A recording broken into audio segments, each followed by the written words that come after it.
대우를 이용해서 자연수 xy에 대해서 x제곱 플러스 y제곱이 홀수이면 xy가 짝수이다를 증명하랍니다.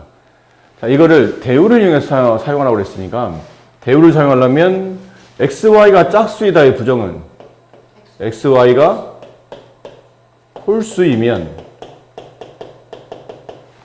저기 부정 x제곱 플러스 y제곱 또 은 짝수이다. 네, 얘를 증명하는 거겠죠. 그럼 두 수의 곱이 홀수이다를 이제 사용해야 되는데 두 수의 곱이 홀수이려면 두 수의 관계는 뭐예요? 자, xy가 홀수이면 둘 중에 적어도 하나는 짝수이면 안 되겠죠. 짝수 하나라도 끼면 곱하면 홀수가 되니까 따라서 이렇게 된다는 뜻은 x가 홀수, xy가 모두 홀수라는 뜻이에요. 그러므로 x를 만약에 내가 홀수니까 2m 플러스 1 마이너스도 괜찮습니다. y를 2n 플러스 1 이렇게 둘 다 홀수로 둬봅시다. 자, 이렇게 뒀다면 그 다음에 이제 저거 증명해야 되죠. x제곱 플러스 y제곱을 이렇게 쓸 수 있네요. 2n 플러스 1의 제곱 플러스 2n 플러스 1의 제곱 전개하게 되면 4m제곱 플러스 4m 플러스 1 플러스 4n제곱 플러스 4n 플러스 1. 자, 이 수는 지금 홀수냐 짝수냐를 묻는 거고 지금 짝수이기 때문에 2의 배수로 다 묶일 거란 얘기죠. 이걸 2로 다 묶어보면 2m제곱 플러스 2n제곱 플러스 2m 플러스 2n 플러스 1 이렇게 되네요. 여기 1과 1을 더하면 2가 되니까 완벽히 2로 묶이죠. 따라서 m제곱 플러스 두 수가 만약 홀수이면 x제곱 플러스 y제곱은 2의 배수로 완벽히 묶이기 때문에 짝수란 말이 성립하겠죠. 주어진 명제가 참이되기 때문에 주어진 대우가 참이되기 때문에 주어진 명제도 참이된다. 이렇게 마무리하시면 되겠네요. 자, AB가 실수일 때 A제곱 플러스 B제곱이 0이면 A가 0이고 B가 0이다의 이가 참임을 귀류법을 이용해서 증명하시오라고 되는데 귀류법이면 결론을 부정하는 거죠. 지금 결론은 내겠네요. A가 0이고 B가 0이다의 부정은 이 부정이 뭐예요? A가 0이 아니고 B가 0이 아니다가 부정인가요? 아니죠? 아니에요. A가 0이다의 부정은 A가 0이 아니다가 맞고 이고잖아? 그리고예요. 그리고의 부정은 또는입니다. B가 0이다의 부정은 B가 0이 아니다. 이 뜻은 A, B 적어도 하나는 0이 아니다 라는 뜻이겠죠. 그럼 만약에 이 경우라면 설명할 수 있는 경우가 많잖아요. A가 만약 0이 아니라고 칩시다. 둘 중에 어쨌든 적어도 하나는 0이 아닌 거니까. 그럼 만약 A가 0이 아니고 B가 0이라면 여기 나온 것처럼 A가 0이 아닌 수를 제곱하면 0이 아니겠죠. 그러니까 B가 0이었다 하더라도 둘을 더하면 0이 성립하지 않을 거 아닙니까? 그럼 주어진 명제는 벌써 얘를 아까 말한 대로 A가 0이 아니고 B가 0이라면 이런 경우가 있다면 이 경우 A제곱은 0이 아니므로 A제곱 플러스 B제곱도 0이 될 수 없죠. 그렇기 때문에 주어진 가정에 모순이 발생하는 겁니다. 그러니까 모순이 발생하므로 결론을 부정하면 안 된다는 뜻이에요. 이걸로는 말이 안 된다는 뜻이지. 그럼 결론을 부정한 게 잘못됐다는 뜻은 처음에 있었던 명제 자체가 참이다라는 거죠. 요 밑에는 그래서 귀류법에 의하여 주어진 명제가 참임을 확인할 수 있다. 이렇게 쓰시면 됩니다. 자, 11번. A가 양수일 때 다음 가로들의 고배값의 최소가 되도록. 근데 A가 양수이니까 A 플러스 A분의 1도 양수가 될 테고 여기 A 플러스 A분의 16도 양수가 되려는데 좀 문제가 이상하죠. 이상하다고 생각 느꼈던 게 이게 양수인 건 확실하고 얘도 양수인 게 확실하거든요. 그럼 결과적으로 문제 보면 이게 양수와 두 양수의 곱의 최소를 구하라는 문제예요.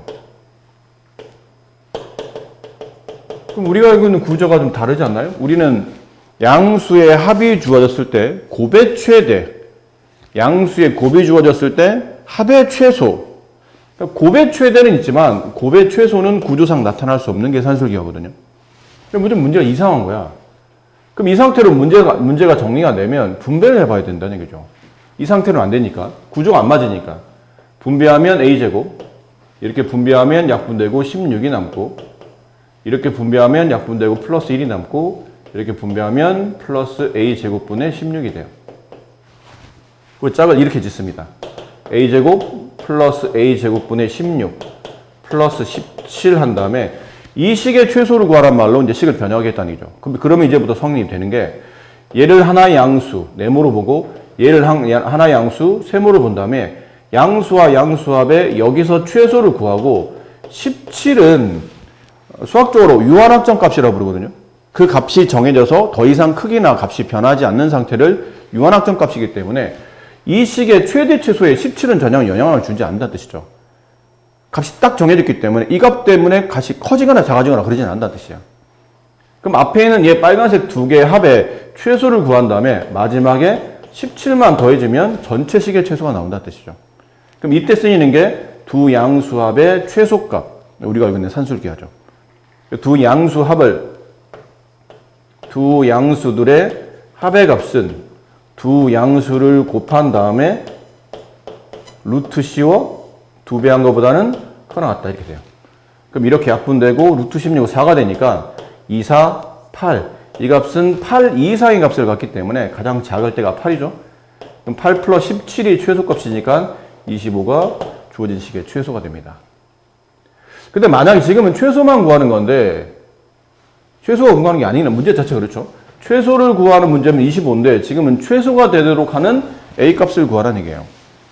그럼 최소가 되려면 앞쪽에 있는 이 A제곱 플러스 A제곱분의 16이 8이 돼야 되는데, 8이 된다는 뜻은 달리 말하면 A제곱 플러스 A제곱분의 16이 8이라는 등호가 성립해야 된다는 얘기죠. 근데 산술기하에서 등호 성립할 때는 언제라고 그랬나요? 앞쪽에는 A제곱과 뒤쪽에는 A제곱분의 16이 서로 같을 때예요. 그죠? 네모, 세모 서로 같을 때. 그때 등호가 성립하는 거거든. 그럼 양변에 A제곱 곱하다 보면 A 4제곱이 16이 되고, 4번 곱해서 16이 되는 양수값 찾는 거죠. A가 양수이니까. 따라서 A값은 2 이렇게 됩니다. 이거 두 개를 다 기억하셔야 돼요. 최소도 구할 수 있어야 되고, 그때 최소를 갖게 만드는 A값도 이런 식으로 구할 수 있으셔야 된다는 거죠. 12번도 이런 산술기호에서는 많이 유명한 문제인데, 합의 최소 A가 5보다 크죠? 그럼 이거 양수. 얘도 양수. 양수합의 최소. 구조는 맞아요. 양수합의 최소를 구하시오. 근데 이제 안 맞는 게, 두 양수를 더한 값은 두 양수를 곱한 다음에 루트 씌워 두 배 한 것보다 크거나 같다. 그래서 이 등호 성립할 때 최소를 갖게 되는데, 이 문제는 보통 이 곱할 때 이 둘의 곱이 얼마인지 주어져야 되죠. 근데 안 주어지면 보통 어떤 경우냐면 얘랑 약분이 되는 그런 관계일 때, 그래서 이 문자가 서로 지워지게 만들어서 분자에 있는 숫자만 남을 때, 이런 식으로 이제 풀이가 돼야 되는데, 이거는 지워지지가 않네요. 얘랑 지워지지가 않잖아. 지워지게 만든다는 거죠. 어차피 곱의 값은 주어지지 않았기 때문에 저걸 자연스럽게 지워지게 만들기 위해서 앞쪽에 있는 거나 뒤쪽에 있는 거나 식을 변형해야 되는데, 분모에 있는 x-5를 이렇게 x 형태로 바꿀 수는 없어요. 이렇게 쪼갤 수는 없잖아. 이렇게 쪼개지지도 않지만. 어쩔 수 없이 구조상 앞쪽에 있는 x를 이 분모에 맞추어서 변형하는 게 훨씬 유리하다고 판단하는 겁니다. 그래서 앞쪽에 있는 x를 x-로 강제로 변형하는 거예요. 분모에 맞추어서. 플러스 x-5분의 1 맞추되, 이 식에 대한 최소를 구하는 거니까 이 식과 이 노란색 식이 서로 같게 만들려면 뒤에 플러스 5를 붙이면 되겠죠. 그러니까 5를 뺐다 5를 더한 거니까 실제로 이 식과 아무 문제 없이 똑같은 식이라는 얘기예요. 다만 얘도 이제 유한학적 값이 됐고, 이 전체 식의 최소를 구하라는 얘기는 이 값의 최소를 구한 다음에 5를 더하면 전체 식의 최소가 나온다는 얘기죠. 그리고 이제 여기서 이제 산술기하를 쓰는 거예요. x가 5보다 크기 때문에 얘도 양수고, 얘도 양수가 되죠. 이 분수도 양수가 돼서 양수와 양수합의 최소를 구하시오. 그러면 두 양수를 더한 값은 이 양수와 이 양수를 더한 값은 두 양수를 곱한 다음에 루트 씌워 두 배 한 것보다는 크거나 같다 이렇게 돼요. 그래서 x-5와 x-5가 지워지죠. 그럼 남은 건 2가 남네요. 그럼 이 값의 최소는 2가 되고 거기다 5를 더했으니 7이 이 문제의 최소가 됩니다. 또 마찬가지예요. 그러면 이 7의 최소값을 갖는 거고 그때 x값을 구하시오. 이 최소 7을 갖기 위한 x를 구하시오. 그러면 다시 등호 성립하는 조건을 성립해야 되죠. 지금 우리가 썼던 산술기하는 여기서 쓴 게 아니고 여기서 쓴 거예요. 얘가 네모, 얘가 세모. 네모와 세모를 더한 값의 최소값을 구할 때 이 등호가 성립하는 조건은 저 네모, 세모와 같을 때겠죠. 네모, 세모란 뜻은 x-5랑 x-5분의 1이 서로 같을 때 최소를 갖게 되는 겁니다. 그럼 양변에 x-5를 곱하게 되면 x-5의 제곱은 1이 되고 그럼 x-5의 값은 둘 중에 하나겠죠. 플러스 1이거나 마이너스 1이거나 그럼 이쪽으로 넘기면 x는 6이 되거나 x는 4가 되는데 지금은 x가 5보다 크다고 했으니까 얘는 답이 안 되고 얘가 답이에요. 그래서 최소값은 7, 그때 x값은 6 이렇게 주어져야 됩니다. 자, 다음 이 최소를 갖기 위한 최소값과 그때 a값을 구하시오. 산술기하죠. a가 양수이니까 얘도 양수가 되고 얘도 양수가 되고 양수합의 최소를 구하시오. 뒤에는 플러스 1은 어차피 유한학적 값이라 값의 크기가 따로 정하지 위아래로 변함이 없기 때문에 앞쪽에 있는 두 개의 값의 최소를 구한 다음에 1을 덧셈하시면 되죠. 그럼 우리의 포인트는 여기다 두는 겁니다.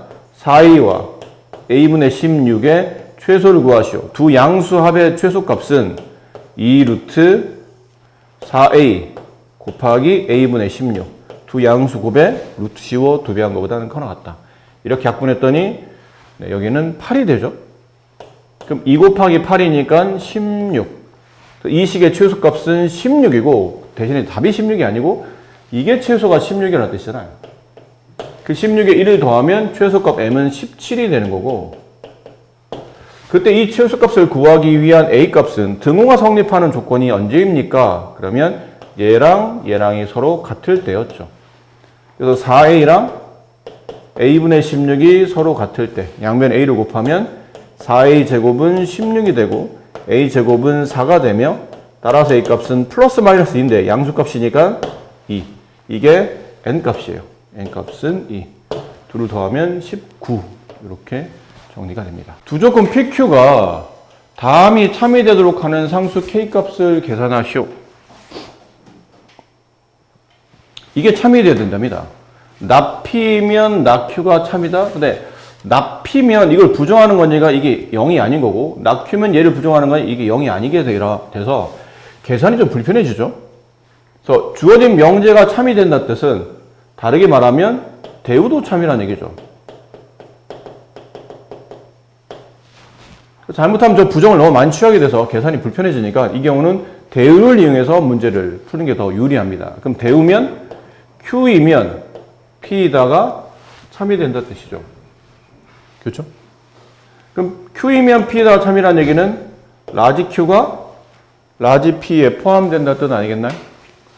그러면 이게 참이라는 얘기는 이렇게 참이 된다는 뜻은 얘 진리집합 라지 Q가 얘 진리집합 라지 P에 이렇게 포함된다는 뜻이에요. 그럼 Q가 P에 포함된다는 뜻이니까 Q x-3이 0이면 저기는 kx 제곱 플러스 2x 플러스 3이 0입니다. 이게 참이라는 얘기죠. 따라서 x가 3이라는 뜻이니까 이걸 여기다 대입해요. 그러면 9k 플러스 2, 3은 6 플러스 3 따라서 k값은 마이너스 1 이렇게 됩니다. 이 질문이 안 나오면 이상하다고 말씀드렸던 이유는 이거 안 배웠기 때문이에요. 앞쪽에서 여러분 교과 과정에 지금 배운 내용에 이게 없어서 도대체 이건 뭐지? 라고 아마 했을 거예요. 이건 첫 번째, 이게 뭐 산술기하인가? 라고 생각하기에는 우리가 지금 구하는 이런 xy에 대한 최대값, 최소값은 보통 산술기하에서 많이 나왔었죠. 근데 산술기하로 보기에는 크게 나쁘진 않은데 어차피 제곱하면 양수인 거니까 근데 문제는 xy의 최대값을 구하는 거거든요. xy의 최대. 한번 산술기하로 접근을 해봅시다. xy가 0이 아닌 실수니까 제곱하면 양수고 얘도 제곱하면 양수죠. 두 양수합이 16이니까 저걸 봐요. x제곱 플러스 y제곱은 이거 두 양수잖아요. 두 양수의 합은 두 양수를 곱한 다음에 루트 씌워 두 배 한 것보다는 크거나 같다 이렇게 되죠. 괜찮나요? 숫자를 집어넣어요.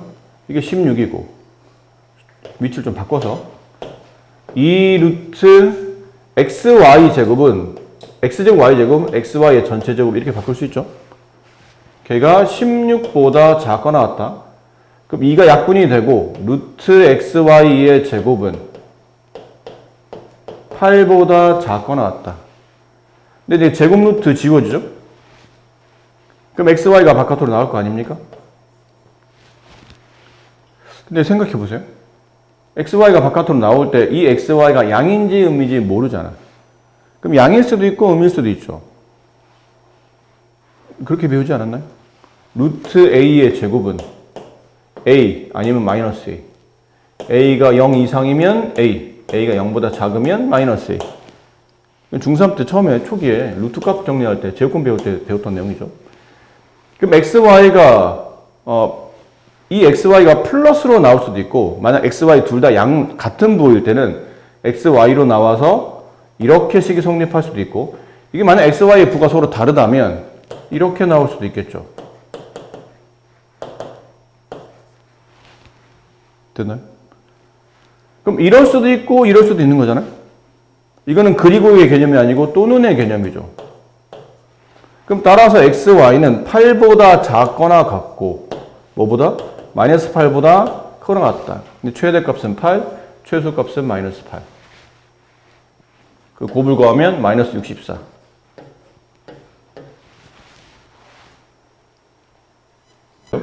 이거를 다르게 접근하는 거 방법 중에 보면 뭐가 있냐면 코시-슈바르츠라는 게 있어요. 그러니까 이 책에는 그게 기술이 안 돼 있는데 일반적인 공통 수학 책에 보면 코시-슈바르츠가 다 나옵니다. 교과서에도 언급을 하긴 합니다. 예전처럼 중요하게 언급하진 않지만 그래도 짤막하게라도 언급하는데 법칙에 코시-슈바르츠 법칙이라는 게 있어요. 코시가 서일까? 슈바르츠가 서일까? 슈바르츠. 동의? 네. 코시와 슈바르츠는 다른 사람이에요. 두 사람.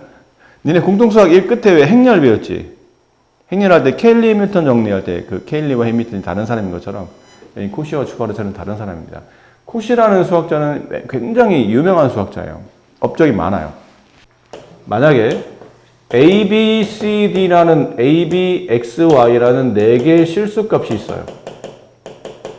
그러니까 산술기하는 최대 최소를 구할 때 많이 쓰긴 하나 굉장히 제한적인 조건일 수밖에 없는 게 양수일 때만 성립하거든요. 그리고 더불어 뭐 합의 값이 주어졌을 때, 합의 값이 일정할 때 곱의 최대, 곱의 값이 주어졌을 때 뭐 합의 최소, 이렇게 약간 반쪽짜리 형태, 제한적인 조건도 좀 있는데 식의 구조상 최대 최소를 구할 때도 약간 반쪽짜리 형태가 많기 때문에 쓰임이 너무 노골적인 데다가 상대적으로 많이 제한적인 조건이다 보니까 쓸 수 있는 조건이 범용성이 크지 않다는 거죠, 결국.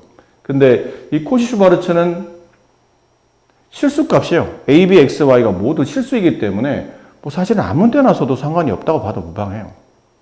실수니까 아무 때나 막 써도 된다는 얘기죠. 그때 말하는 내용이 a제곱 플러스 b제곱 곱하기 x제곱 플러스 y제곱. 얘는 ax 플러스 by의 전체 제곱보다 크거나 같다. 이게 코시-슈바르츠예요. 그러니까 왼쪽에 있는 식이 오른쪽 식보다 항상 크거나 같을 수밖에 없다. 이게 증명 과정은 별거 없습니다. 이거 다 분배하고 이거 빼는 거예요.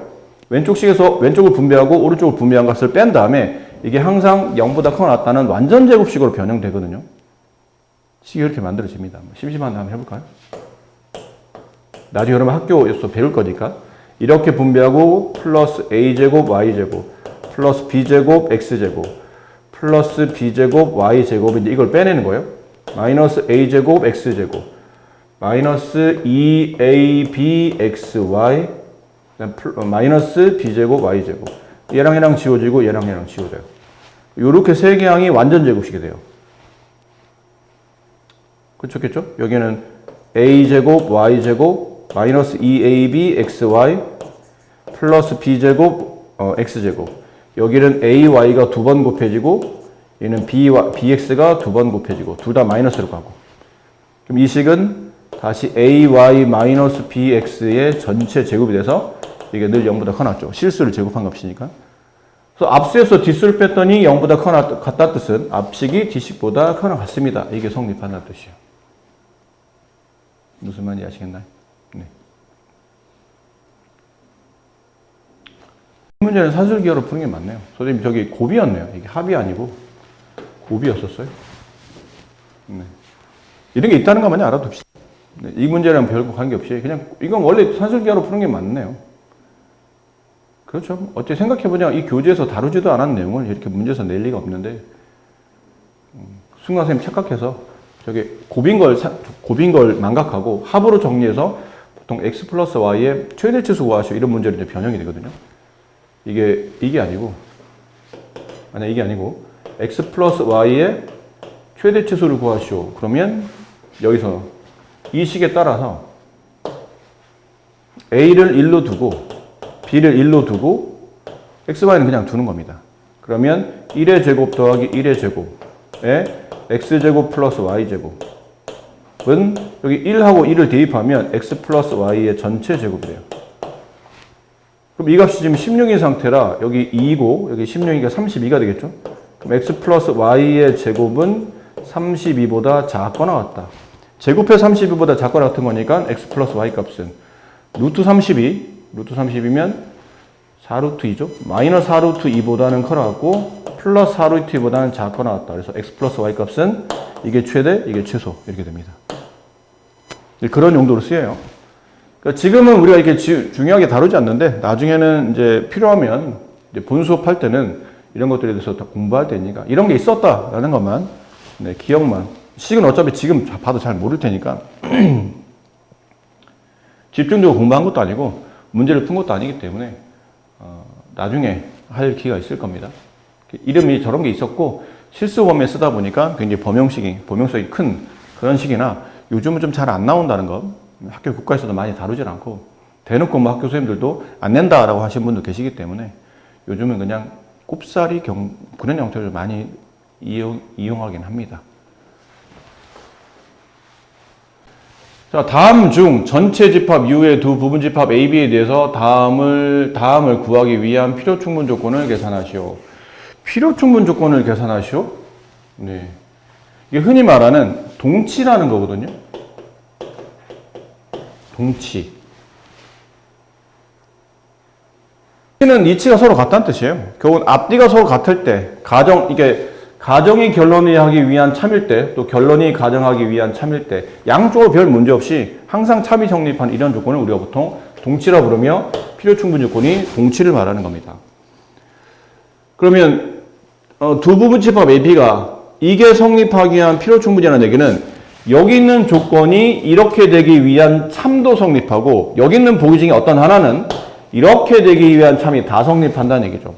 그럼 앞뒤 문장에 전혀 논리적으로 문제가 없는 답을 찾아내라는 뜻이에요. 그럼 그러려면 윗거리 해석을 잘해야 되는데 합집합이잖아요. 각각의 집합의 원소를 섞는 겁니다. 그럼 앞쪽에 있는 A차 집합 B라는 A차 집합 B도 하나의 집합이에요. 집합 A에서 B와 공통된 원소를 빼고 남는 원소로 만들어진 집합. 그게 A차 집합 B, B차 집합 A도 같은 말이고. 근데 두 집합을 합집합했는데 공집합이라는 얘기는 각각 뭘 뜻할까요? 네, 둘 다 공집합이에요.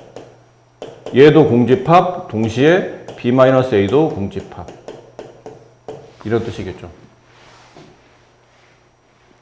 네, A 빼기 B도 공집합, B 빼기 A도 공집합. 그럼 A 빼기 B가 공집합이라는 얘기는 A가 B에 포함된다는 뜻 아닐까요?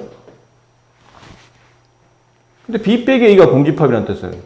이번엔 B가 A에 포함된다는 얘기예요. 결론은 저 앞쪽에 있는 조건이 말하는 것은 이걸 말하거든요. 얘랑 같은 이치, 똑같은 말이 뭐냐는 거죠. 여기 나와 있는 게 똑같은 말이 뭐예요? 그래서 3번이죠, 이거. 같은 말이잖아요. 이렇게 돼야 필요 충분히 성립한다는 뜻이에요. 그래서 정답은 3번이 된다.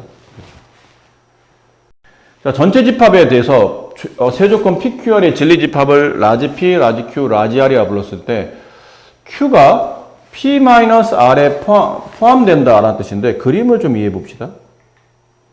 일단 P-R을 표현하기 위해서 그림 색깔 좀 달려야 되겠네요.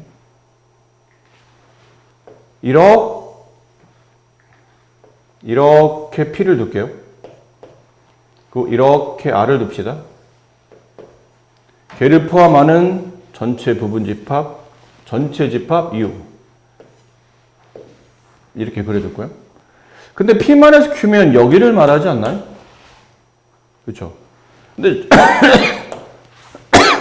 저기 안에 누가 있어야 되냐면 Q가 있어야 돼요.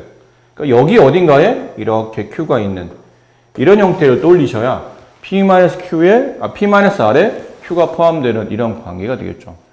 자, 이제 이걸 보고 기억, 니은, 디귿 중에 맞냐 틀리냐를 골라내는 건데 기억. P는 Q이기 위한 필요 조건이다. P는 Q이기 위한 여기 위한 필요 조건이다. 필요가 무슨 말이었죠, 우리는? 가정 결론이 정확히 성립한 상태에서 P면 Q이다는 거짓인데 Q이면 P다는 참일 때 이럴 때 우리가 알고 있는 필요 조건이었죠. 그럼 이게 결과적으로 보면 이쪽으로 참이 된다 뜻이니까 Q가 P이기 위한 참이라는 얘기죠.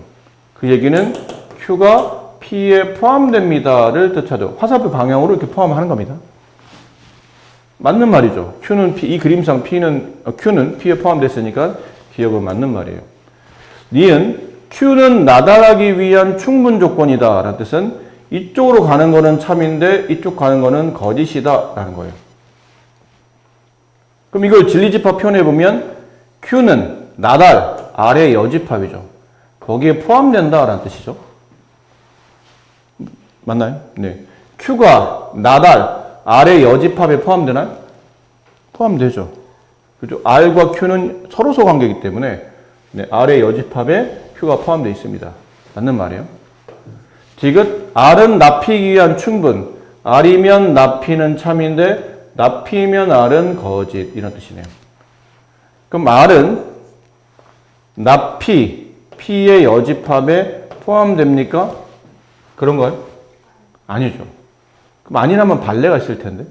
R이 P의 여집합에 포함되지 않는 것. 여기가 발레죠. R이긴 하지만 P의 여집합이 없는 원소를 말해요. 발레는 항상 가정은 이 명제가 참이 아닌 발레를 찾을 때는 가정을 만족하지만 결론을 만족하지 않는 원소를 찾는 건데 그 얘기는 R의 원소이긴 한데 P의 여집합이 원소가 아닌 걸 찾는 거죠. R의 원소이긴 하면서 동시에 P의 여집합의 원소가 아닌 거를 찾는 거예요. 이 말이에요. 그럼 여집합은 없어진다고 그랬으니까 R 교집합 P 이게 발레가 존재하는 영역이었던 거죠. 그러니까 R과 P의 교집합 여기가 네, 발레가 존재한다. 발레가 존재하잖아요. 그럼 이 발레가 존재한다는 뜻은 이 명제는 참이 아니다라는 거죠. 그러니까 디귿은 틀렸으니 정답은 기억, 니은 3번이 정답이 됩니다.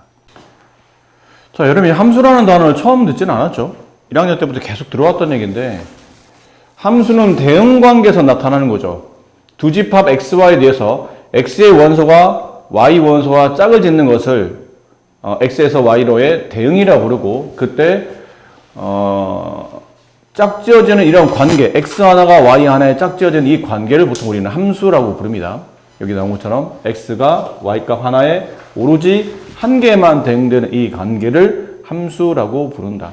대응은 그냥 짝지어지는 걸 말하고 짝지어지는 관계가 각각 한 개씩일 때만 우리는 함수라고 정의한다는 거죠. 기호는 이렇게 써요. 저기 F 땡땡 여기 땡땡의 의미는 그냥 명령이라는 뜻이에요. F는 여기서 함수의 줄임말이고 함수의 명령이 X에서 Y로의 함수 에서 로의라는 표현을 많이 쓰거든요. x에서 y로의 함수. 그래서 에서에 포함되는 이 x를 보통 앞으로는 정의역이라는 이름으로 불러요. 처음 듣는 용어지만 앞으로 자주 쓸 겁니다. 그 다음에 로의, 결과죠. 어디로 갈 겁니까? 누구한테 짝이 지어질 때 그 결과값을 보통 공역이라 불러요. 근데 그 공역 중에도 x값이 주어져 있지만 y값을 모두 짝지어지지 않을 수도 있거든요. 어떤 특정 y에만 짝지어질 수 있는데 그 짝지어지는 x가 선택한 y값을 치역이라고 부르고 그 치역이 상당히 중요한 단어인데 치역이 우리가 알고 있는 일반적인 fx를 말하며 한글로는 함수값이라고 표현하죠. 그래서 치역, 느낌상 치역, x가 짝지어진 y값, 다음 함수값, fx 다 같은 의미로 쓰인다고 보시면 돼요. 저게 다, 저 네 개의 단어가 다 같은 의미로 쓰인다.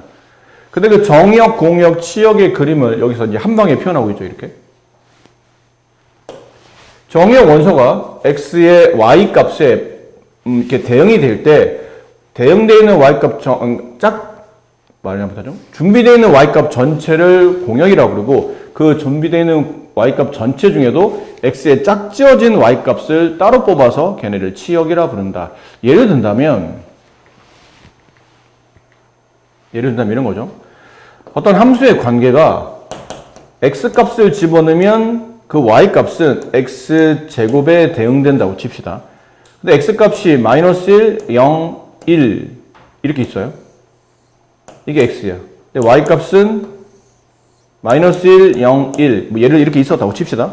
그럼 x에서 y로 하는 이 함수며 이 y가 결국은 x 제곱을 뜻하죠. 함수식을 쓰라면 이 관계에서 함수식을 쓰라면 y는 x 제곱 이렇게 함수식을 이해하시면 됩니다. 혹은 fx는 x 제곱 이렇게 이해하시면 된다는 얘기죠. 근데 짝을 지어볼 때 x 값에 마이너스 1을 집어넣으면 대응되는 함수 값은 1에 대응되죠. 이렇게 0을 집어넣으면 대응되는 y 값은 0이 되고 1을 집어넣으면 대응되는 y 값은 1이 됩니다. 자, 이러다 보면 정역을 구하시오. 그러면 정역은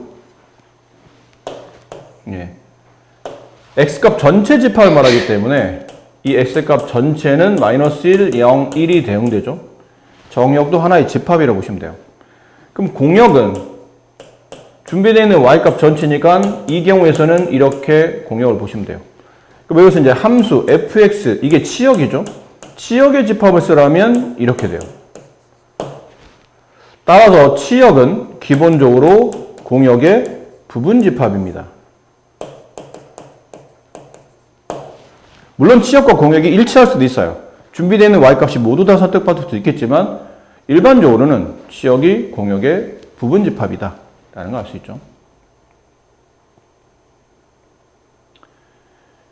용어들이 좀 있으니까 그 용어들을 확실히 이해를 하셨으면 좋겠어요. 자, 다음 중 함수이면 동그라미, 함수가 아니면 x를 하시오인데 함수가 되는 것과 안 되는 것은 약간 미팅 관계랑 좀 비슷해요. 미팅 많이 하잖아요. 평소에 미팅들 많이 하잖아. 남학생 1번, 2번, 3번 남학생이 나왔어요. 근데 여학생이 A, B, C, D 3대3 미팅인 줄 알았는데 알고 보니까 3대4 미팅이죠. 주선자가 F입니다.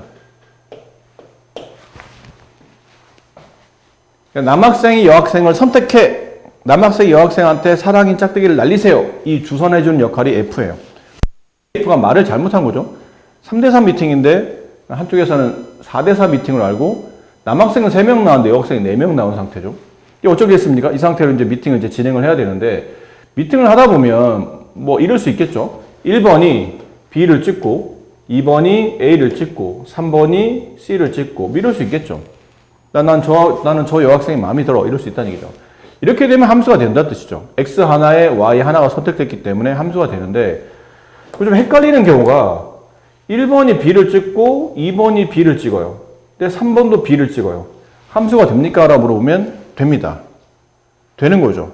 X 하나에 Y 하나가 선택지잖아. 여기 남학생 1한테 물어봐요. 넌 어떤 여학생을 선택했니? 함수가 되고 안 되고는 어떤 여학생을 선택했니가 중요한 게 아니고 몇 명을 선택했니가 중요해야 돼요. 무조건 한 명이 됩니다. 야, 1번, 너 몇 명 선택했어? 난 B라는 여학생 한 명을 선택했어. 2번, 나는 B라는 여학생 한 명을 선택했어. 3번, 나는 B라는 여학생 한 명을 선택했어.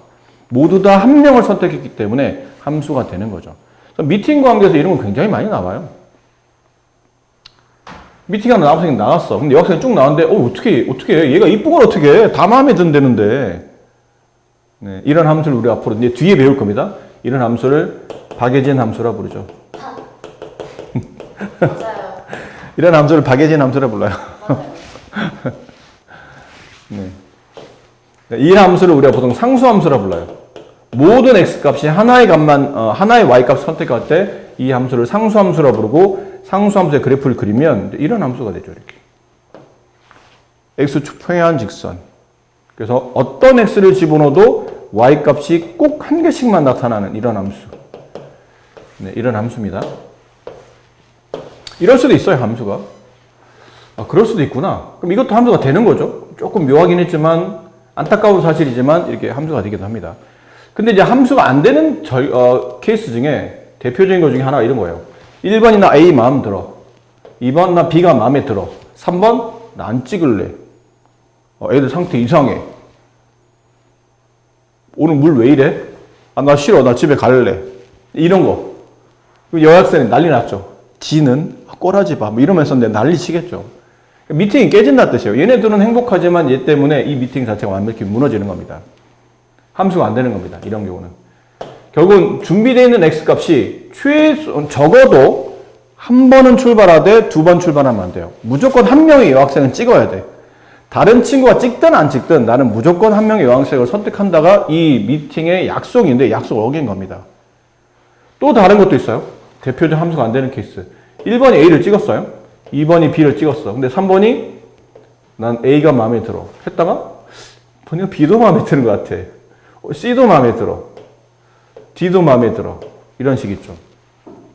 하나의 X값이 여러 개의 Y값을 동시에 갖는 케이스는 함수가 안 됩니다. 미팅에서 이러면 큰일 나죠. 범죄예요, 범죄. 이 새끼는 바로 신고해야 돼. 이거 큰일 나. 꾸준히 알겠니? 이러면 안 된다. 큰일 나. 마음에 든다고 막 다 찔러대면 A한테 가서 나 너 좋아하는 것 같아. 그리고 B한테 가서 나 너 좋아하는 것 같아. 이러면 안 된다는 얘기예요. 나쁜 놈이죠. 양다리도 아닌 게 사다리. 이런 경우는 함수가 아닙니다. 그럼 그런 케이스를 본다면 함수가 되고 안 되고 이제 판단할 수 있겠죠.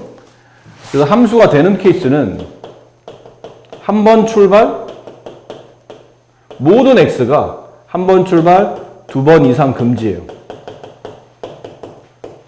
이 조건만 만족하면 함수가 됩니다. x를 기준해서 보는 거죠. 보통 우리가 함수를 뜻할 때 x를 기준해서 보는 이유가 사실은 x가 중요한 게 아니고 정의역이 중요한데 나중에는 역함수 하면 정의역과 공역이 바뀔 수도 있기 때문에 그러니까 선택하는 애들이 한 명의 여학생만 선택해야 되고 선택 안 해도 안 되고 두 개 이상을 선택해도 안 된다는 뜻이에요. 그럼 이 조건에 만족하는 거는 4번은 함수가 될 테고 5번은 안 되겠죠. 3번이 지금 양다리를 거치고 있기 때문에 6번은 2번이나 4번이 지금 여학생을 선택 안 했어요. 매너 없는 애들이죠. 7번은 가능합니다. 대신에 좀 안타까울 뿐이죠. 1번, 3번 남학생이 하나의 여학생을 좋아한다고 그러고 5번, 7번이 하나의 여학생을 좋아하다 보니까 서로 경쟁해야 되는 그런 구조라 안타깝긴 하지만 충분히 아니 한 명만 좋아한다는 건 어떻게 그 사람이 겹칠 수 있잖아. 좋아하는 건 제가 아닌 거니까요. 이건 안 되겠죠. 이건 선택도 안 하고 있고 한 명은 또 두 번 선택하고 있으니까 안 되고 이거는 됩니다. 네, 되겠죠? x 하나에 y 하나가 선택된 이런 관계. 자, 이런 관계에서 함수를 말하면 나중에는 함수의 그래프 모양을 물어보기도 하거든요. 함수 그래프 모양. 함수가 되려면 그래프 모양이 어떻게 돼야 됩니까? 라고 할 때 뭐 이런 함수가 있어요. 이런 함수는 함수가 맞습니까? 혹은 뭐 이런 함수는 함수의 모양이 함수의 그래프라 말할 수 있습니까? 라는 거고 뭐 이런 함수는 함수의 그래프가 맞습니까? 그 다음에 이런 함수 원이죠? 이런 함수는 함수의 그래프가 맞습니까? 물어보면 왼쪽에 있는 두 개는 함수의 그래프가 맞는데 오른쪽에 있는 두 개는 함수 그래프가 아닙니다. 함수인지 아닌지 구분하기 위해서는 뭐 현실적으로는 불가능하겠지만 머릿속으로는 이 그래프랑 만나는 무수히 많은 y축 또는 y축과 평행한 직선을 긋는다고 생각이 돼요. 무수히 많은 y축과 평행한 직선을 그었을 때 이 흰색 그래프와 이 y축 평행 직선이 다 한 점에서만 만나야 돼요. 이렇게. 그러면 함수입니다. 이 의미가 뭐냐면 x 하나에 y 값이 하나가 선택됐다는 뜻이거든. 근데 하다 보면 뭐 예를 들어 뭐 이런 케이스들 있죠. 느낌상 비슷한 구조가 없네요. 네. 느낌상 이런 구조. 여기는 x값과 여기는 x값은 서로 다른 x값이에요. 근데 구조상 그림상 이렇게 되면 서로 같은 y가 나올 수도 있는 거죠. 이런 케이스예요. 이런 케이스. 예를 들면 이런 케이스. x가 서로 다름에도 불구하고 똑같은 y를 할 수 있죠. 하지만 뭐 함수적으로 문제는 없다는 뜻이에요. 그 치역이 겹칠 뿐이지. 얘도 그렇죠. x 하나에 y 하나. 모든 y축과 평행 직선이 한 점에서 만나기 때문에 함수가 되는 겁니다. 근데 얘네들은 함수가 안 되는 이유가 이렇게 됐을 때는 x 하나에 y 하나가 왔는데 이렇게 되면 x값 하나에 y값이 두 개가 돼요. 이런 케이스를 말하죠. 네, 이런 케이스. x 하나에 y값이 두 개인 건 함수가 아닙니다. 그래서 원도 나중에 배우시겠지만 앞에서 배웠지만 우리가 근데 어떤 그 방정식 구조 있잖아요. 즉 어떤 도형의 방정식을 배우고 나면 항상 함수를 따라서 배웠거든요. 중2 때 1차 방정식으로 배우고 나면 마지막에 1차 함수를 배우죠. 중3 때 2차 방정식을 배우고 나면 뒤쪽에 2차 함수를 배우잖아. 그럼 고등학교 올라와서 원의 방정식을 배웠으면 느낌상 원의 함수를 배워야 될 것 같은데 원의 함수는 존재하지 않는 게 배우지도 않고 존재하지 않는 게 원이 함수가 아니기 때문이에요. x 하나에 y값 두 개가 선택되기 때문에 이런 경우는 함수가 아니라는 얘기죠.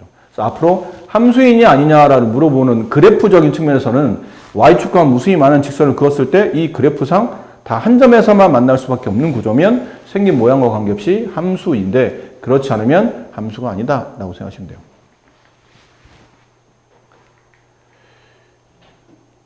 네.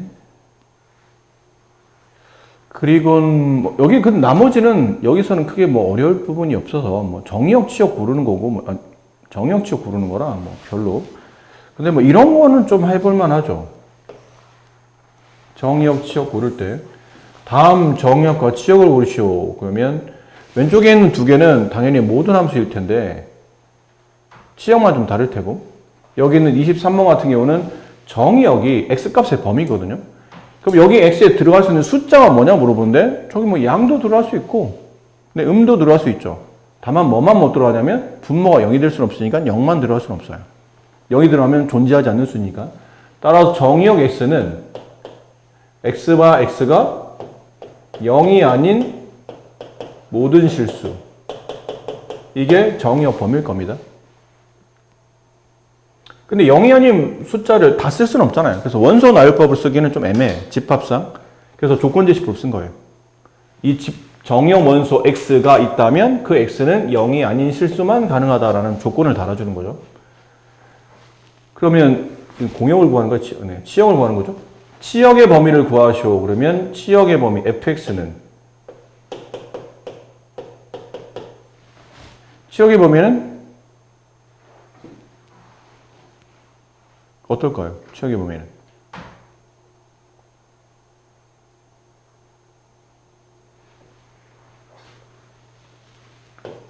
y바 y도 0이 아닌 실수겠죠. 이유는 이 y라는 함수값은 오른쪽에 있는 분수식이죠. 근데 분수식에 지금 분자가 0이 아닌 상태이기 때문에 절대 이 분수는 0이 나올 수 없죠.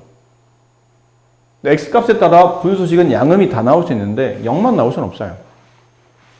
그리고 보니까 이걸 우리가 중학교 1학년 때 무슨 비례라고 배웠죠? 반비례라고 배웠잖아요. 반비례. 원점을 지나지 않는 쌍곡선. 근데 분자의 값이 음수이므로 2사와 4사 방향을 지나는 이런 식의 쌍곡선의 그래프가 그려진다 라고 배우셨잖아요. 그럼 그림을 그리다 보니까 x값 중에 주어지지 않는 값은 이 값이에요. 그림상 x의 0인 값은 존재하지 않잖아요. 또 그림상 y값이 존재하지 않는 값도 이 0이에요. y값 중에 점점점점점점 x축에 점점점점점점 x축에 붙지만 x축이 되진 않죠.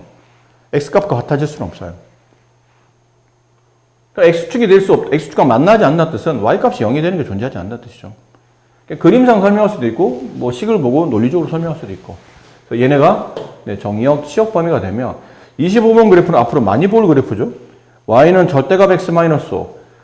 이거는 크게 두 개로 나눠야 되겠죠. 그래프를 그리려고 하다 보니까 안에 들어있는 x-5가 양수일 때, 이럴 때, 그 다음에 음수일 때, 이게 두 개로 나눠야 돼. 절대값은 크기에 따라서 양음이 달라지니까. 그럼 결론은 x가 5보다 커나 같을 때는 저 식은 x-5로 나오고, fx는 저기는 x가 5보다 작게 되면 저 마이너스 끌고 나올 거라는 얘기죠. 마이너스 x 플러스 5로 그려진다. 그림을 그릴 때 축에 맞추어서 두 개의 그래프를 그려야 된다는 뜻이에요. x는 5면 여기쯤에 있다고 칩시다. x는 5. 그럼 5보다 오른쪽에서는 이 그래프를 그려야 돼요. 기울기 1이며 y절편이 마이너스 5인 직선. x절편도 플러스 5죠. 여기를 지나가요. 그 기울기 1이니까 여기 5와 마이너스 5를 지나는 이런 직선인데 어디만 그리기로 약속했냐면 이 그래프를 그릴 때는 5 이상만 그리기로 약속했거든요. 쭉 지나가다가 5가 되는 순간부터 이렇게 기울기 일자리 직선을 그리기로 약속한 거예요. 그럼 이번에는 5의 왼쪽 그릴 때는 이 조건을 따라 그리는 게 아니고 밑에 있는 조건을 따라 그린다는 얘기죠. 기울기 마이너스 1이면서 y절편이 플러스 5, x절편도 5인 직선. 그럼 여기쯤에 5가 있을 테고 이렇게 x의 5보다 왼쪽에서는 기울기 마이너스 1, 오른쪽 아래로 45도로 내려오는 네, 이런 직선을 그리겠다는 얘기죠. 근데 이거 뭐 필요하면 이제 지우고 이렇게 돼 있는 그래프예요. 이게 y는 절대값 x-5의 그래프를 그리면 이렇게 5,0에서 꺾이는 V자형 그래프가 나타나요. 그럼 이 그래프의 정의역 범위를 구하시오. 그러면 정의역 범위는 모든 실수죠. x값 중에 뭐 안 되는 값은 없어요. 음도 되고 5도 되고 다 5보다 큰 값도 되고 따라서 x바 x는 모든 실수 라고 쓰시면 되고 치역의 범위는 그래프상 y값의 범위죠. 이 그래프에 찍히는 함수 그래프의 y값의 범위는 네, 음수는 안 나오죠. 0부터 양수는 다 되지만 음수는 존재하지 않기 때문에 y바 y는 0보다 작거나 같은 실수 0보다 커나 같은 실수 이렇게 네, 마무리해 주시면 됩니다. 이게 정의역 치역을 골라내신 거예요. 그래서 왼쪽에 있는 두 문제를 두 개를 풀어드리지 않았지만 이렇게 필요하면 그래프도 좀 그려보시고 아는 그래프라면 그래프도 그려보시면서 그래프를 보고 판단해도 되고 아니면 식을 보고 아 이걸 x값이 어떤 값이 주어지고 어떤 값은 주어질 수 없고 y값도 어느 범위에서 나타나겠구나 라는 걸 판단해서 정의역 치역을 쓰십니다. 같은 함수 보통 우리가 함수가 서로 같다라고 표현하려면 함수가 일반적으로 f라고 써지고 그 다음에 함수식이 문제에서 하나만 나오지 않고 두 개 이상 나올 수도 있거든요. 그럼 그냥 알파벳 순서대로 보통 써요. f, 그 다음은 함수 알파벳 순서대로 g, 그 다음에 h, 뭐 i 이런 식으로 함수를 쓰는데 두 개 함수 f와 그 다음에 g라는 함수가 있는데 그 두 개 함수가 서로 같다라고 말할 때 전제 조건이 뭐냐면 1번 정의역과 공역이 서로 같아야 됩니다. f의 정의역, g의 공역, g의 정의역, f의 공역, g의 공역이 서로 같아야 되며 정의역의 모든 x에 따라서 똑같은 x를 집어넣었을 때죠. 서로 다른 x가 아니에요. 같은 원소 x를 집어넣었을 때 함수값이 서로 같아야 돼요. 그러니까 결론 치역이 같아야 된다는 얘기죠. 이랬을 때는 우리가 보통 두 함수가 서로 같다라고 표현하는데 그 같다는 표현의 약식 기호가 이겁니다. f와 g는 정식 기호 동시에 줄여서 쓰는 거죠. f와 g는 같습니다 라고 표현해요. 같지 않을 때는 당연히 같지 않습니다 라고 표현하면 되고 이거 얘가 나와야 돼요. 정의역이 0과 1인 두 함수 fx는 x라는 함수식을 갖고 gx는 x제곱의 함수식을 가져요. 그럼 두 개 똑같은 x값을 각각 집어넣어 보는 거죠. f0값 집어넣고 g0값 그랬더니 둘 다 0 나오고 f1값 g1값 집어넣었더니 둘 다 1이 나오네요. 그럼 이런 케이스에서는 이쪽 정의역에 따라 나타나는 함수값이 서로 같기 때문에 이 경우는 두 함수는 서로 같다라고 말한다는 얘기죠. 그래서 근데 공역이 없는데요. 일반적으로 공역이 없을 때는 그냥 실수 전체라고 보시면 됩니다. 특별한 말이 없으면 정의역 공역은 특별한 말 없으면 실수 전체의 범위 안에서 생각하시면 돼요. 자, 이렇게 표현한다라는 거죠. 네, 그래서 뭐 서로 같으냐 안 같으냐는 뭐 이 정도는 간단한 것 같아서 구분이 여러분이 되시지 않을까 싶은데 뭐 예를 들어 38번 정도만 분수식이 좀 익숙하지 않기 때문에 두 함수는 서로 같은 함수입니까? 서로 같은 함수가 되려면 정역, 공역이 일치해야 되는데 일단 얘는 뭐가 일치하지 않죠? 정역이 일치하지 않아요. 얘는 정역이 x가 1 아닌 모든 실수값인데 얘는 x가 1이 아니며 동시에 마이너스 1도 아니어야 돼요. 벌써 정역이 틀려요. 이건 서로 같은 함수일 리가 없다는 얘기죠. 그림을 그리면 얘는 x에 1만 없고 모든 함수가 존재하는 건데 얘는 1합뿐 아니라 마이너스 1도 없기 때문에 마이너스 1에 대한 함수값을 여기는 구할 수 있지만 여기는 못 구하내기 되죠. 그래서 하나는 함수가 존재하는데 하나는 존재하지 않기 때문에 같은 함수일 리가 없다는 뜻이에요. 이런 식으로 같으냐 안 같으냐. 물론 그것만 가지고 구분하는 게 아니고 정역 같고 그 다음 함수값 집어넣었더니 똑같은 함수가 나타나게 되면 그때는 서로 같은 함수라고 볼 수 있다는 얘기죠. 네. gx x 플러스 1 x 마이너스 1로 해가지고 그렇죠. 네, 그럴 거라 생각했어요.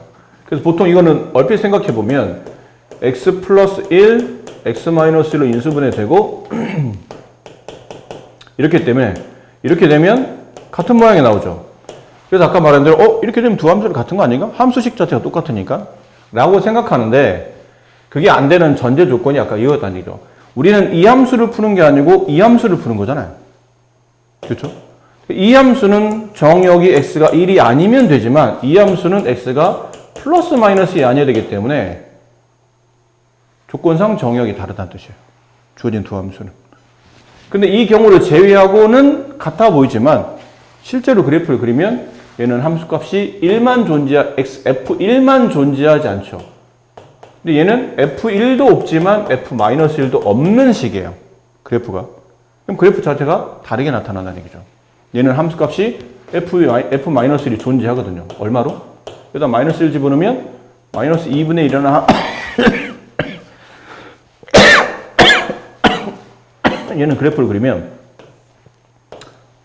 그리면 마이너스 1, 마이너스 2분이라는 함수값이 얘는 그래프가 존재하는 거예요. 근데 얘는 없어요. f-1의 값이 존재하지 않아요. 같은 함수일 리가 없다는 얘기죠. 위에 보면 또 여기도 있어요. 여기도 이런 것도 비슷해요. 다 해볼까요? 그냥 36분만 빠뜨리기도 좀 그렇고 둘 다 해봅시다.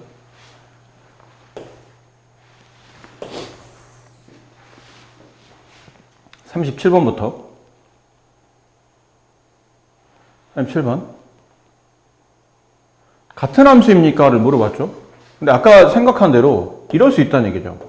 x-2분의 위에 있는 분자를 정역 범위를 먼저 고려하지 않고 식을 먼저 풀다 보면 이렇게 약분이 되면서 gx도 뭘로 나타나냐면 x 플러스 1로 나타나요. 그럼 두 함수는 같은 거 아닙니까? 이렇게 될 수 있다는 얘기죠.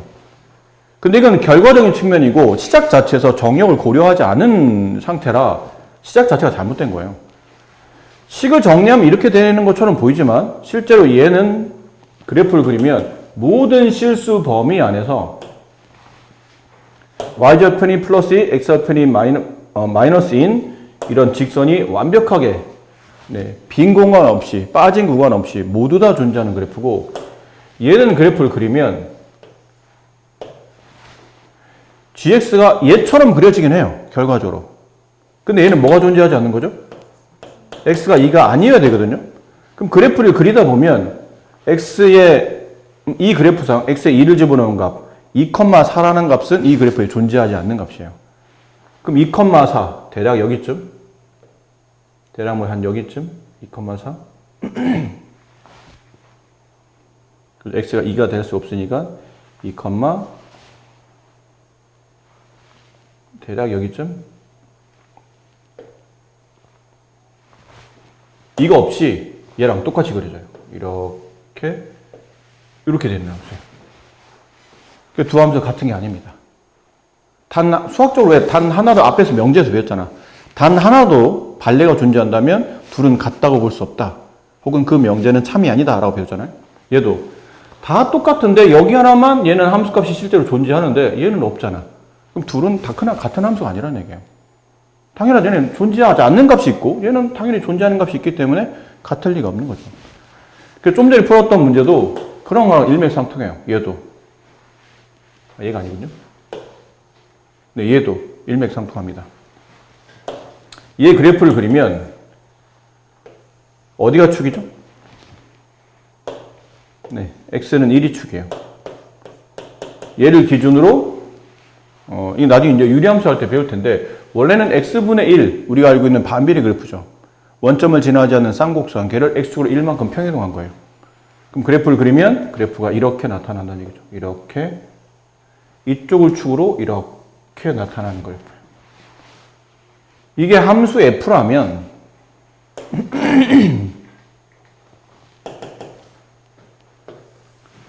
함수 g는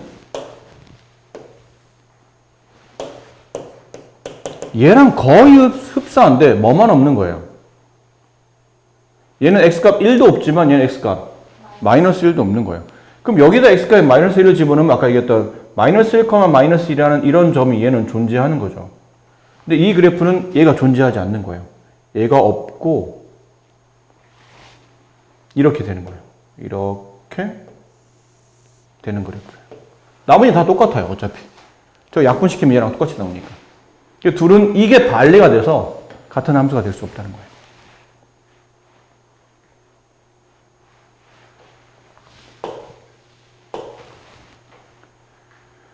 자, 그러면 36번은 같은 함수일까요? 36번은 같은 함수인가요? 보세요. 절대값 x는 우리가 크게 두 가지로 풀죠.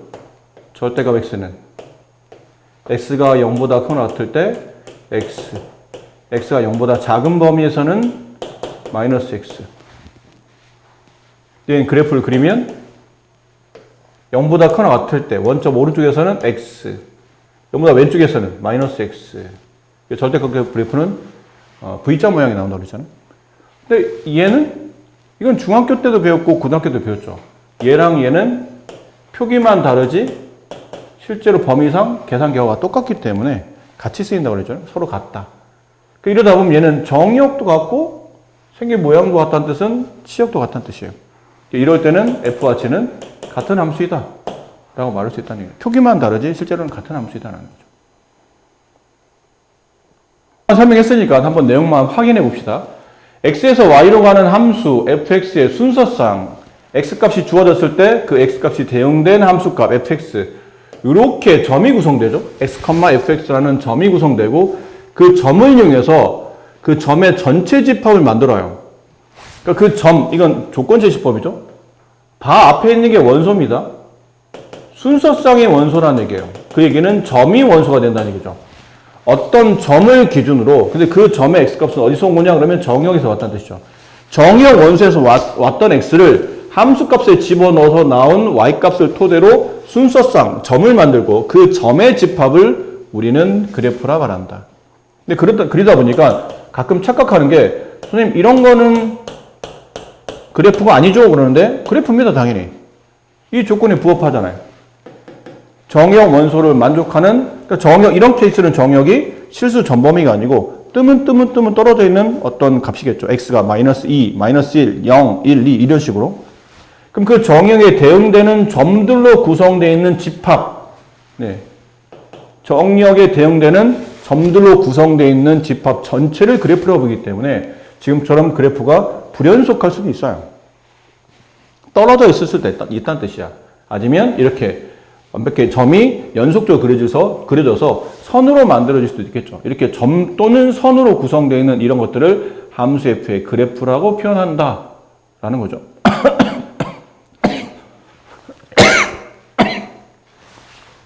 이 말이 아까 그 말이에요. 함수가 만들어지려면 x는 A면 y축 평행 직선이죠. A 값에 따라서 0, 양을 왔다 갔다 할 테니까 계속 y축 평행 직선을 그었더니 만나는 교점이 다 한 개씩이야. 그럼 뭐라는 얘기예요? 함수가 성립한다 라는 거죠. 이런 것들은 함수가 되지만 얘는 함수가 되지 않는 이유가 어떤 특정 값에서 함수값이 2개 이상 벌어지기 때문에 답이 그러니까 함수가 되지 않는다. 아까 설명드렸으니까 이건 골라내는 거 여러분들 좀 하시고 자, 그러면 앞쪽에 있는 기본적인 내용은 간단하게 설명드렸어요. 자, 이번에는 여러 가지 함수로 갑니다.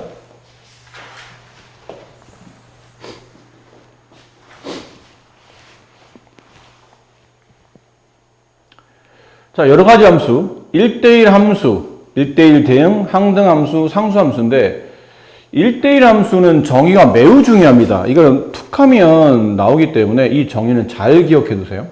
이게 실수 전체, 보통 특별한 말 없으면 실수 전체인데 실수 전체 아니어도 상관없고요. 이게 정의입니다. 1대1 함수의 정의. x값이 서로 다르면 함수값도 서로 다르다. 그거를 수학적 시를 쓰면 저렇게 써요. x1과 x2가 다르면 그 x1과 x를 집어넣어서 나온 f, 함수값도 서로 다르다.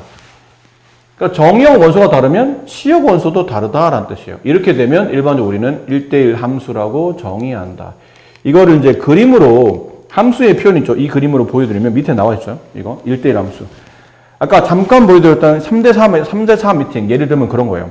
남학생은 3명 나왔고 여학생은 4명 나왔어. 근데 남학생들끼리 뭐 하냐면 약속하는 거야. 야, 주선자가 지금 얘기를 잘못해서 3대3이 아니고 3대4 미팅으로 잘못 알고 나왔는데 자, 그러다 보니까 우리는 이렇게 미팅을 해야 되는데 야, 솔직히 우리 지금 주선자가 그래. 야, 남학생이 여학생을 선택하래. 그런 미팅이래. 남학생이 여학생을 선택하는 미팅이래. 근데 우리가 솔직히 친구끼리 쓰레기 짓은 하지 말자. 친구가 찍은 여학생, 야, 나 쟤 마음에 들어 했는데, 나도 마음에 들어. 이렇게 해서 서로 이렇게 친구들끼리 얼굴 붉히는 이런 일 없었으면 좋겠다. 그래서 우리 순서 짜서 공평하게 친구가 먼저 선택하면, 그 다음은 선택하지 않는 걸로 하자. 예를 들어 그렇게 약속을 한 거예요.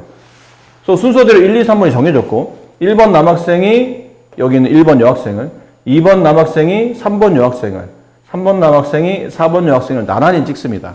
결론은 x가 서로 다르면 그 x가 찍어낸 함수값도 선택한 여학생도 서로 달라야 돼요. 이게 1대1 함수입니다. 이름이. 이해되죠? 이게 1대1 함수예요. 근데 이제 남학생은 해피엔딩이야. 근데 여학생은 약간 언해피죠. 그러니까 1, 3, 4는 선택을 받았으니까 기분이 좋은데 2번이 선택을 못 받다 보니까 여학생들이 2번한테 미안해 그랬더니 괜찮아 나 먼저 집에 갈게 이러면 가는 그런 굉장히 안타까운 그런 상황인 거죠. 하지만 나름 그냥 괜찮은 미팅이라고 볼 수 있는 거죠. 그 다음에 이제 그걸 좀 더 보완한 게 1대1 대응이라고 보시면 돼요. 근데 1대1 대응은 나중에 배우시면 1대1 대응 자체가 사실은 1대1 함수 안에 포함되어 있기 때문에 그냥 1대1 함수라 배워요. 근데 1대1 대응은 좀 전에 미팅에 좀 뭐가 문제였냐면 인원수가 안 맞다 보니까 남학생이 서로 다른 여학생을 찍어도 선택받지 못하는 여학생이 있더라는 얘기지. 그거를 방지하기 위해서 이번에 함수가 주선자인 F가 정신 똑바로 차리고 각각 제대로 연락하는 거예요. 이번엔 3대3 미팅이야. 알겠지? 3대3이야. 3x3 알겠지? 3대3이야. 알겠어. 그래서 다 3명씩만 나오는 거예요. 그래 놓고 이제 아까처럼 똑같이 야 우리가 선택하는 여학생 서로 다르게 하자. 1번은 6번, 2번은 5번, 4번, 3번은 4번 하다 보면 남학생도 해피엔딩, 여학생도 해피엔딩인 거죠. 이렇게 되는 함수를 1대1 대응이라 부르고 1대1 대응은 여기 나와 있죠.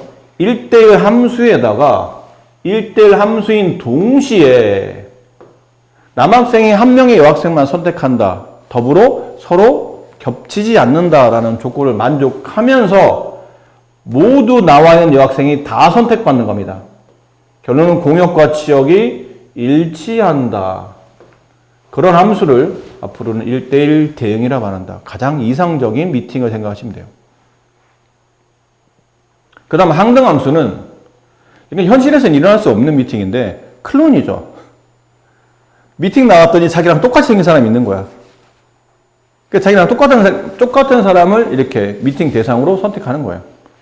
1번은 1번한테, 2번은 2번한테, 3번은 3번한테. 자, 이러다 보니까 여기 중요한 표현이 나오죠.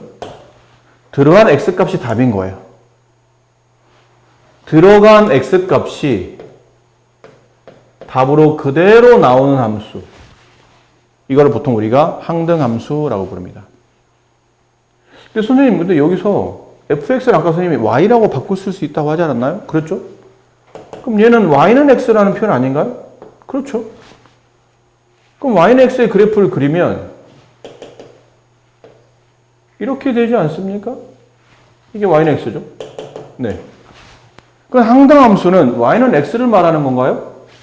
정확히 말하면 실수 전 범위에서 항등함수는 y는 x밖에 없긴 해요.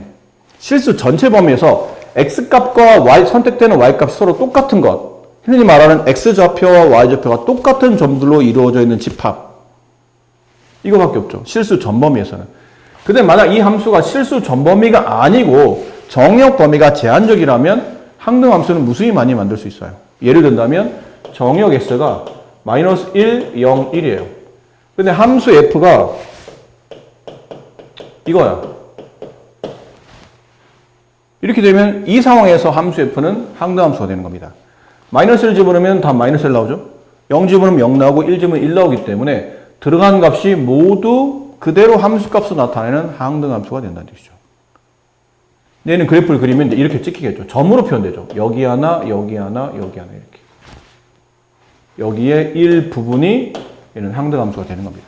그러니까 정역 범위가 제한적이면 항등함수는 여러 개를 만들어낼 수, 무수히 많이 만들 수 있는데 이렇게 실수 전 범위를 본다면 흔히 말하는 항등함수는 y는 x, 원점을 지나며 기울기 1짜리 직선이라고 생각하시면 일반적으로 맞다는 뜻이죠.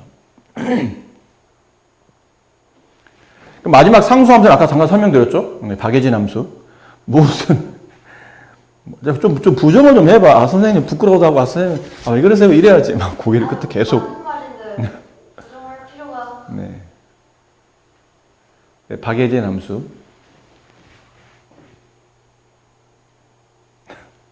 내가 말해놓고도 참. 네. 모든 남학생이 다 한 명의 여학생만 찍어요. 이런 함수를 항등함수라고 말하며 수학적 식은 이겁니다. 단 C는 여기 써있죠, 뒤에? 안 써있나요? 네, 상수라고 써요. C는 상수. 그러니까 모든 fx가 하나의 함수값만 계속 가질 때 얘를 우리가 일반적으로 상수함수라고 표현한다. 됐죠? 자, 근데 책에서 보면 1대1 함수, 1대1 대응 항등함수, 상수함수를 이게 함수적인 측면에서만 표현했는데 이걸 그래프적인 측면으로 알고 있어야 돼요. 중요합니다, 이거는. 그럼 1대1 함수를 그래프적인 측면에 표현하다 보면 이건 아직 안 배웠는데 고등학교 2학년 교과로 넘어가면 지수함수라는 게 있거든요. 예를 든 겁니다. 예를 들어서 y는 fx를 할게요, 그냥. fx는 2의 x제곱 그래프. 이게 지수함수예요. 변수 x가 지수로 왔기 때문에 이 함수를 지수함수라고 부릅니다. 그럼 여기다가 x에다가 생각해봐. 0 집어넣으면 얼마일까요? 2의 0제곱은 1입니다. 그럼 0,1을 지나가고 0일 테고 1 집어넣으면 2가 나오고 2 집어넣으면 4 나오고 3 집어넣으면 8 나오고 이렇게 되죠. 값이 급격히 증가합니다. 근데 x에다 마이너스 1 집어넣으면 아직은 안 배웠는데 2의 마이너스 1제곱이면 역수를 말해요. 이걸 원래 지수법칙 할 때 우리가 잠깐 배우긴 했는데 2의 마이너스 1제곱 2분의 1, 2의 마이너스 제곱 4분의 1, 마이너스 3제곱 8분의 1. 그럼 이 값은 x의 음이 들어와도 어차피 분수로 2분의 1, 2분의 1, 4분의 1, 8분의 1, 16분의 1 점점 숫자가 0에 가까운 숫자가 나오지만 0이 되진 않죠.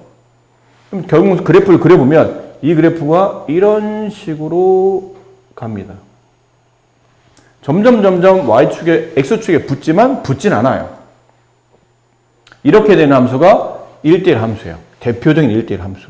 예를 든 겁니다. 이거 말고도 많은데 예를 들면 이래요. 이게 왜 1대1 함수입니까? 그러면 1대1 함수는 함수가 성립해야 되죠. 그렇죠? 함수가 성립해야 돼요.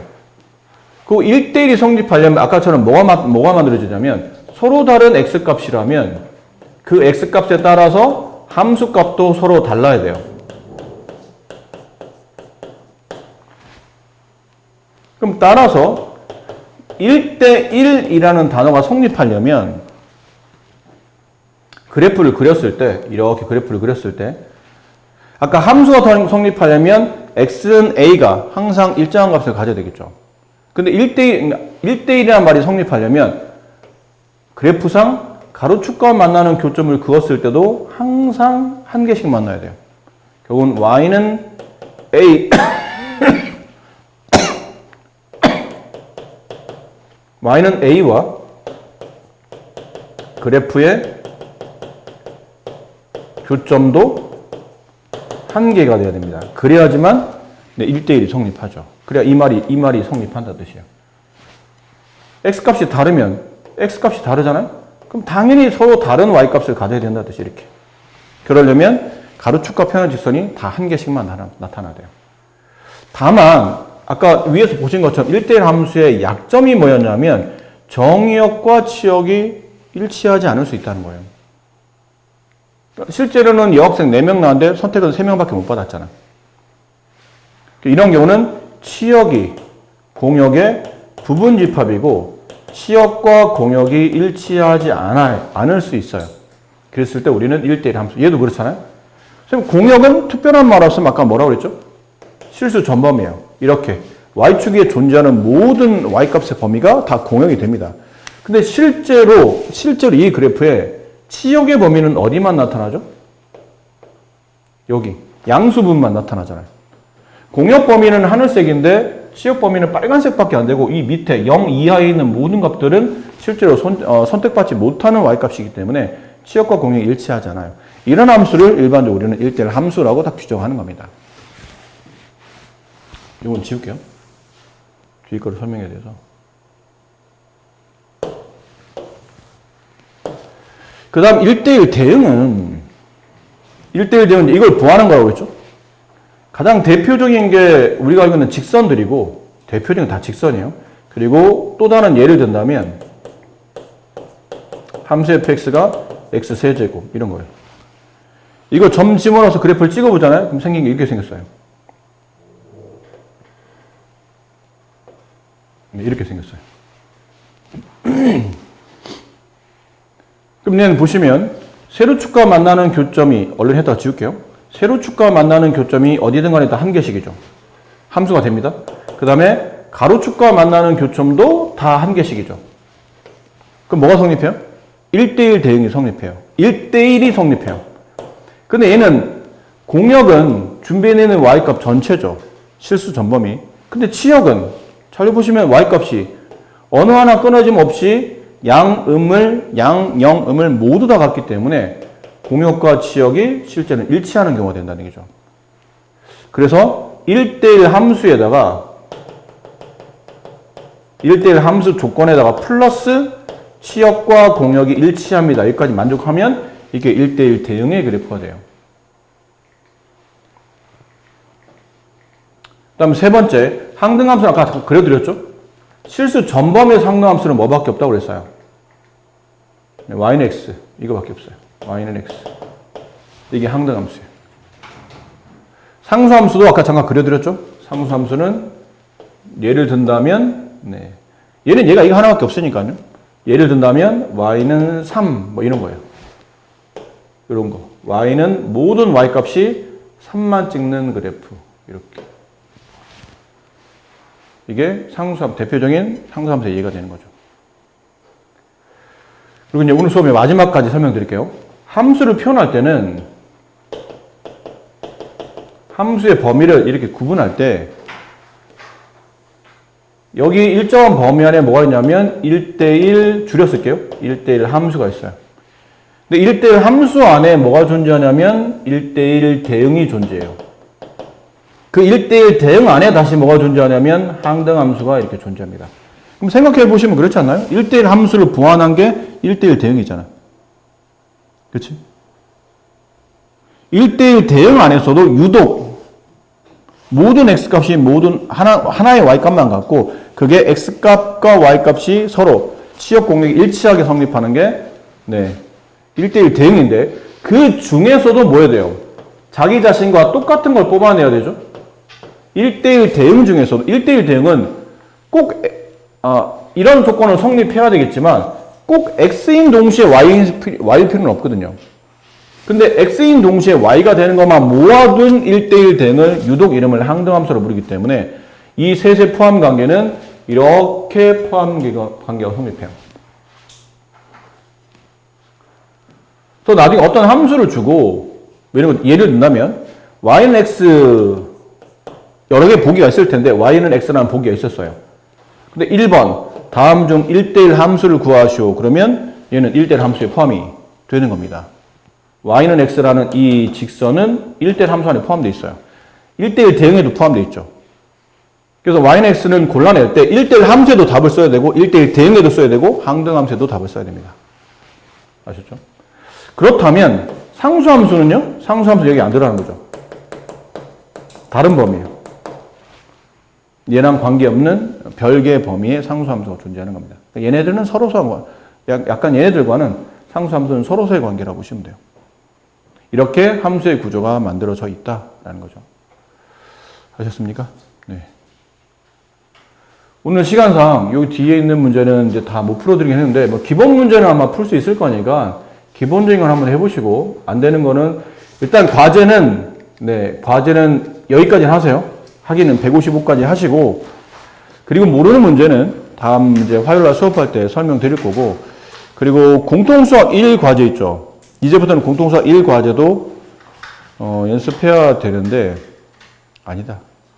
공통수학 1은 당분간은 왜냐면 승찬이 오늘 아파서 독감 때문에 못 나왔는데 감기 걸려 좀 심하게 걸렸나 봐요. 근데 공통수학 1 과제는 어디까지 해야 됩니까? 물어보길래 수업 마지막에 공통수학 1 과제를 알려줄 테니 참고해서 듣고 과제 해와라 라고 했는데 아직 여러분이 기말고사 시즌이잖아요. 아직 안 끝났기 때문에 공통수학 1 과제까지 들게 되면 중학교 공부할 시간이 별로 없어요. 그래서 우리가 고등학교 공부에 지금 주력하고 있다 하더라도 중학교 시험을 우리가 뭐 무시할 수는 없기 때문에 당연히 열심히 또 준비해야죠. 그래서 지금 다른 선생님께서 여러분 중학교 문제 주신 거 있죠. 그거 푸시고 이거 푼 거를 이제 화요일날 검사 맡을게요. 네, 그래서 공통수학 1은 개별적으로 푸세요. 시간 남으면 푸시고 안 되시면 중학교 거 위주 그다음에 이거 지금 내드린 거 공통수학 2 이거 위주로 과제를 하시면 됩니다. 수고하셨습니다.